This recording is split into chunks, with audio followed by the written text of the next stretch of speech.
তেওঁ যদি ISI agent আৰু সলমান খানৰ চিনেমা এটা আছে টাইগাৰ জিন্দায়ে ময়ো মানে ৰ এজেণ্ট তেতিয়া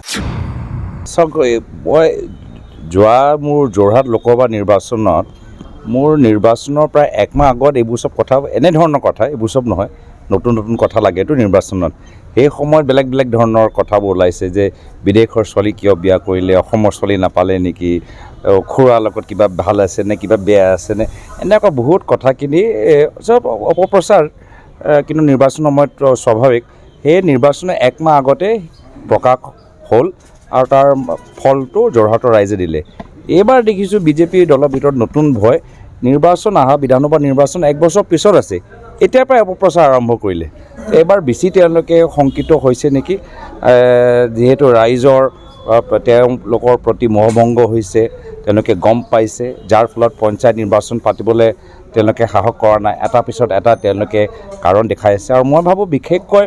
মুখ্যমন্ত্ৰী মহোদয় যেতিয়াৰ পৰা বিজেপি দলৰ নতুন সভাপতি দিলীপ শইকীয়া ডাঙৰীয়া সভাপতিত্ব ল'লে তেতিয়াৰ পৰা আৰু তেওঁলোকে শংকিত হৈ গৈছে গম পাইছে যে তেওঁ পৰিয়ালৰ কিছু ডেফামেশ্যন কেছ এইবোৰ চব বাতৰি দিল্লীত কাণত পৰিছে যিদৰে তেওঁ নিজে বেকডোৰ যোগেদি মুখ্যমন্ত্ৰী হ'ল কোনদিনা বিজেপি নেতৃত্বত তেওঁক আঁতৰাই বেকডোৰৰ পৰা দিলীপ শইকীয়াক মুখ্যমন্ত্ৰী বনাই দিয়ে এয়ালৈ তেওঁলোকেও অলপ শংকিত হয় বহুত তেওঁলোকৰ কাম কাজবোৰ খোজ কাবাজবোৰ আমি চাই আমি অনুমান পাইছোঁ না মই সেইটোৱে কৈছোঁ কোনোবা দিনতো কোনোবাই সুধিলে মই কৈছোঁ তেওঁ যদি ISI এজেণ্ট আৰু সলমান খানৰ চিনেমা এটা আছে টাইগাৰ জিন্দায়ে ময়ো মানে ৰ এজেণ্ট তেতিয়া তো যদি তেওঁ আছে ময়ো ৰ এজেণ্ট এইবোৰ চব অপপ্ৰচাৰ মনোৰঞ্জন অসমৰ জনসাধাৰণ চব কথা ভালদৰে জানে আৰু অসমৰ জনসাধাৰণ আজি তেওঁৰ বিবেক শক্তিৰ ওপৰত মোৰ বিশ্বাস আছে তেওঁলোকৰ ওপৰত মই এৰি দিছোঁ তেওঁ যদি ISI এজেণ্ট আৰু সলমান খানৰ চিনেমা এটা আছে টাইগাৰ জিন্দায়ে ময়ো মানে ৰ এজেণ্ট তেতিয়া চাওক মই যোৱা মোৰ যোৰহাট লোকসভা নিৰ্বাচনত মোৰ নিৰ্বাচনৰ প্ৰায় একমাহ আগত এইবোৰ চব কথা এনেধৰণৰ কথা এইবোৰ চব নহয় নতুন নতুন কথা লাগেতো নিৰ্বাচনত সেই সময়ত বেলেগ বেলেগ ধৰণৰ কথাবোৰ ওলাইছে যে বিদেশৰ ছোৱালী কিয় বিয়া কৰিলে অসমৰ ছোৱালী নাপালে নেকি খুৰাৰ লগত কিবা ভাল আছে নে কিবা বেয়া আছে নে এনেকুৱা বহুত কথাখিনি চব অপপ্ৰচাৰ কিন্তু নিৰ্বাচন সময়ত স্বাভাৱিক সেই নিৰ্বাচনৰ একমাহ আগতে প্ৰকাশ হ'ল আৰু তাৰ ফলটো যোৰহাটৰ ৰাইজে দিলে এইবাৰ দেখিছোঁ বিজেপিৰ দলৰ ভিতৰত নতুন ভয় নিৰ্বাচন অহা বিধানসভা নিৰ্বাচন এক বছৰ পিছত আছে এতিয়াৰ পৰাই অপপ্ৰচাৰ আৰম্ভ কৰিলে এইবাৰ বেছি তেওঁলোকে শংকিত হৈছে নেকি যিহেতু ৰাইজৰ তেওঁলোকৰ প্ৰতি মোহভংগ হৈছে তেওঁলোকে গম পাইছে যাৰ ফলত পঞ্চায়ত নিৰ্বাচন পাতিবলৈ তেওঁলোকে সাহস কৰা নাই এটা পিছত এটা তেওঁলোকে কাৰণ দেখাই আছে আৰু মই ভাবোঁ বিশেষকৈ মুখ্যমন্ত্ৰী মহোদয় যেতিয়াৰ পৰা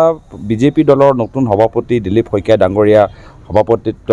ল'লে তেতিয়াৰ পৰা আৰু তেওঁলোকে শংকিত হৈ গৈছে গম পাইছে যে তেওঁ পৰিয়ালৰ কিছু ডেফামেশ্যন কেছ এইবোৰ চব বাতৰি দিল্লীত কাণত পৰিছে যিদৰে তেওঁ নিজে বেকডোৰ যোগেদি মুখ্যমন্ত্ৰী হ'ল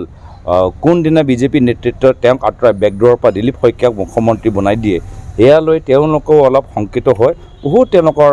কাম কাজবোৰ খোজ কাবাজবোৰ আমি চাই আমি অনুমান পাইছোঁ না মই সেইটোৱে কৈছোঁ কোনোবা দিনতো কোনোবাই সুধিলে মই কৈছোঁ তেওঁ যদি ISI এজেণ্ট আৰু সলমান খানৰ চিনেমা এটা আছে টাইগাৰ জিন্দায়ে ময়ো মানে ৰ এজেণ্ট তেতিয়া তো যদি তেওঁ আছে ময়ো ৰ এজেণ্ট এইবোৰ চব অপপ্ৰচাৰ মনোৰঞ্জন অসমৰ জনসাধাৰণ চব কথা ভালদৰে জানে আৰু অসমৰ জনসাধাৰণ আজি তেওঁৰ বিবেক শক্তিৰ ওপৰত মোৰ বিশ্বাস আছে তেওঁলোকৰ ওপৰত মই এৰি দিছোঁ ঘৰত আনন্দ আৰু সম্পৰ্কৰ চমক বজাই ৰাখিবলৈ জৰুৰী হৈছে সকলো আনন্দময় মুহূৰ্তত মৰমৰ উপহাৰ দিয়াটো সেইবাবে মধুশ্ৰী জুৱেলাৰ্ছে আনিছে সকলো ৰঙীন ক্ষণৰ বাবে বিশেষ গহনা হীৰাৰে হওক সোণৰে হওক বা ৰূপৰে হওক শ্ৰেষ্ঠ ডিজাইনছ আৰু হলমাৰ্কযুক্ত গহনাই ৰাখে সম্পৰ্কক নিখুঁত তেনেহ'লে আজিয়ে আনক আনন্দ মধুশ্ৰী জুৱেলাৰ্ছৰ সৈতে যোগাযোগ কৰক 7002800341 নাইবা ভিজিট কৰক LNB ৰোড নলবাৰী অসম